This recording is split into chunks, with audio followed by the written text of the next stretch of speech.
The Littelfuse SB5000 industrial shock block is a personnel protection device designed to meet the requirements for special-purpose GFCIs defined by UL 943C and is installed in line between incoming power or an existing overcurrent protection device and the load. The shock block is available as either a 208-volt Class A GFCI, a 480-volt Class C GFCI, a 600-volt Class D GFCI, and an equipment ground fault protective device.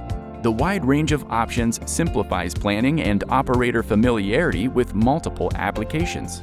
The industrial shock block includes a discrete Fourier transform harmonic filtering, an automatic self-test feature, and is compliant to the UL 1998 software and programmable components standard.